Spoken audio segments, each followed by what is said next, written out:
sanadkan 2021 Afrika waxaa ka qabsoomaya 13 doorasho. Kuwani waa doorashooyinka muhiimka ee Afrika ee caalamka oo dhan lagala socon doono 2021. sanadkani waxa uu diyaar garoobay inuu noqdo xilli mashquul siyaasadeed ah qaaradda Afrika iyadoo in ka badan 13 wadan ay u dareerayaan doorashooyinka lagu dooranayo hogaamiyayaal cusub.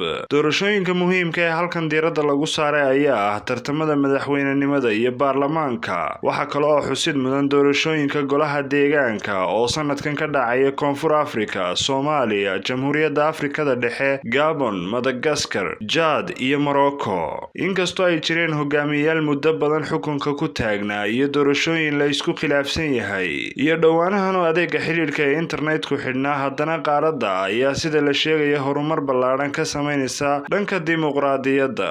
Kormeerayaal hore ayaa aaminsan in Mareykanka oo inta badan u ololeeya qiyamka dimuqraadiga ah ee qaaraddu in uu lumiyay qayb ka mid ah saameyntii uu ku lahaa Afrika 4 sano ee uu xilka madaxweynenimada hayay madaxweynaha dhowaan doorashada lagaga adkaaday ee Donald Trump. Dad badan ayaa aaminsan in madaxtinimada Trump iyo danayn la'aanta Afrika ay dhiirigelisay qorshayaasha dhabta ah ee qaaradda. Tusaale ahaan, toddobaadkan safiirka Mareykanka ee Uganda waxa ay sheegtay in xafiiskeeda uu go'aansaday in la joojiyo kormeerkii uu ku sameynayay doorashadii Uganda ka dhacday 14 January sababo la xiriira go'aanka guddiga doorashada ee Uganda oo diiday in ka badan 75% aqoonsiga goobjoogayaasha Mareykanka ee la codsaday. Shuruudaha madaxweynenimada iyo heshiisyada ayaa weli ah arrin muran badan ka taagan yahay dalal badan oo Afrikaan ah, iyadoo dastuurada dib loo eegay si loogu ogolaado kuwa hadda talada haya inay xukunka usii tartami karaan. Inkastoo ay soo tarayso guuxa lagu dalbanayo isbeddelka qaaradda, haddana waxaa la filayaa inay xukunka kusii nagaanayaan kuwii hore u hayay. Uganda 14 January, faafitaanka cudurka COVID-19, xayiraadaha dhanka internetka, cadaadiska xandarrada ah ee lagu hayo taageerayaasha dowladda ka soo horjeeda iyo meel ka dhaca xorriyadda dadka madaniga ah. Dadka reer Uganda waxay u dareereen doorasho madaxtinimo 14 January. Madaxweyne Yoweri Museveni oo ah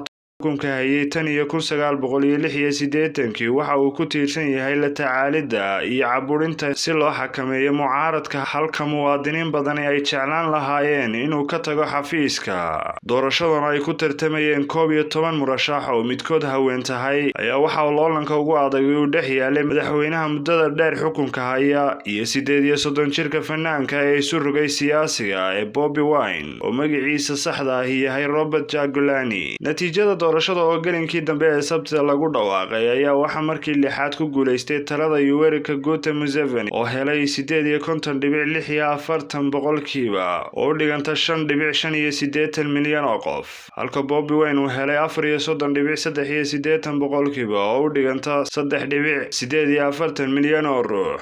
Bobi Wine oo intii doorashadu socotay dhaqdhaqaaqiisa la xakameeyay ayaa ganafka ku dhuftay natiijada gacan ku rimiska ah ee ka soo baxday doorashada. Soomaaliya 8 February, doorashada madaxweynenimada Soomaaliya ayaa lagu wadaa inay qabsoonto 8 Febraayo ee soo socota. Geesta kale waxaa jira tabashooyin ay Puntland iyo Jubbaland ka muujinayaan hanaanka ay dowladda federaalku ku waajahayso doorashooyinka 21 siiba guddiyada doorashada. Xaaladda dalka ayaa haatan ah mid cakiran iyadoo lagu jiro marxalad adag oo kala guur ah, isla markaana waqtiga doorashada ay naga xigto muddo aad u kooban. Wakiilka qaramada midoobay ee Soomaaliya James Swan ayaa wada howlo uu ku dardargelinayo arrimaha doorashooyinka, wuxuuna ku baaqay inay shir isugu yimaadaan dowladda dhexe iyo dowlad goboleedyadu isla markaana la dhameeyo khilaafyada jira ee doorashada ku hareeraysan.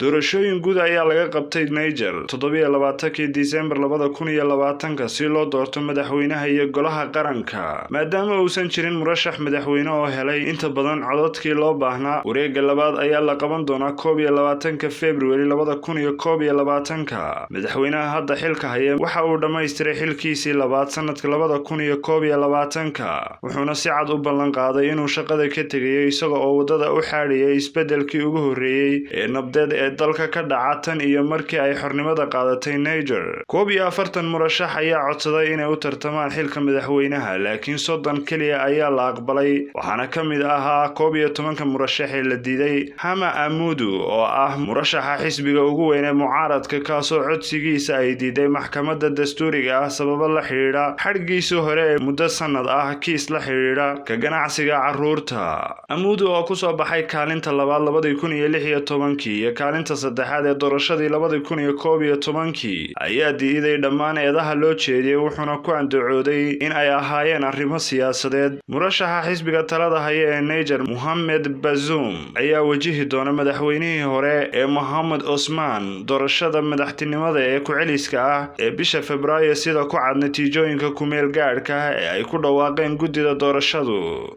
Republic of Congo, madaxweynaha Jamhuuriyadda Congo, Denis Sassou Nguesso, oo ah mid ka mid ah hogaamiyaasha ugu muddada dheer adduunka, ayaa u socda markii afraad doorashooyinka la filayo bisha Maarso ee soo socota, sida uu ka sheegay khudbadiisii baarlamaanka hortiisa. 77 jirkan ayaa hogaaminayay waddanka ku yaala bartamaha Afrika oo sidoo kale loo yaqaano Congo Brazzaville, wadar ahaan 36 sano tan iyo markii ugu horreysay uu madaxweyne noqday 1979. 2015 waxaa loo codeeyay afti meesha lagaga saarayo xadidaadda da'da ee ah in qof 70 sano ka weyni xilka isu soo taago, taasoo Sassou mar saddexaad u ogolaatay inuu xilka isu soo sharaxo. Dalka Chad ayaa isna 10 bisha Abriil laga qaban doonaa doorashada madaxtinimada. Chad waxa ay tusaale cad u tahay nidaamka kalitaliska ee Afrika. Madaxweyne Deby oo xukunka hayay ilaa iyo 1990 waxa uu raadinayaa markiisii lixaad xafiiska, si la mid ah dhigiisa Uganda iyo Congo Brazzaville. Deby oo 68 jir ah wuxuu madax ka ahaa meel ka saarista xadaynta dastuuriga ee xukunkiisa. Ma cadda in doorashooyinka sharci dejinta ee la qorsheeyay Oktoobar 24 in la qaban doono, iyada oo loo eegayo dib u dhaca soo noqnoqday tan iyo 2011. Deby waxaa lagu tilmaamay inuu yahay keligii taliye, isaga oo intii lagu guda jiray doorashooyinkii hore mamnuucay in ay muwaadiniintu wax ku qoraan khadka internetka.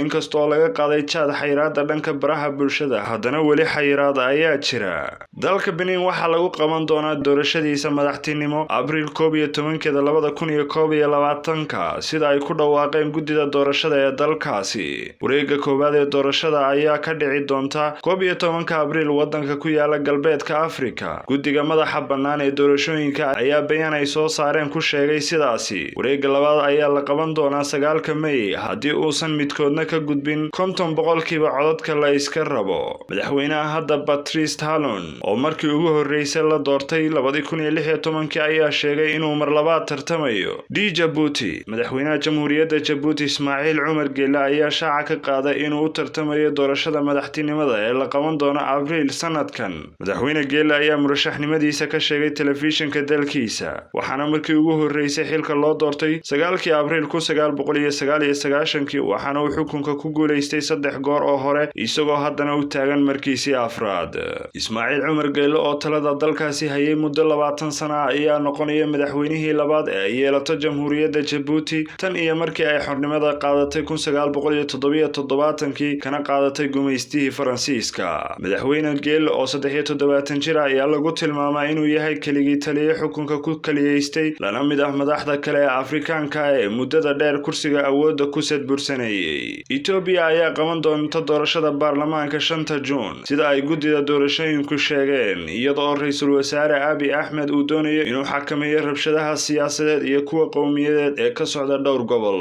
Dalka labaad ee ugu dadka badan qaaradda Afrika waxa uu leeyahay nidaam federaali ah oo leh 10 dowlad goboleed, in ka badan oo ka mid ahna waxa ay leeyihiin murano xuduudeed oo ay la leeyihiin dariskooda. Codbixinta qaranka ayaa dib loo dhigay Agoosto sanadkii 2020 dhibaatada coronavirus darteed. Madaxa xisbiga guuleysta ayaa noqonaya ra'iisul wasaaraha dalka. Sidoo kale waxa ayna doorashooyin ka qabsoomayaan wadamo kale oo ay ka mid yihiin Zambia, Sao Tome and Principe, Gambia, Cape Verde iyo Libya.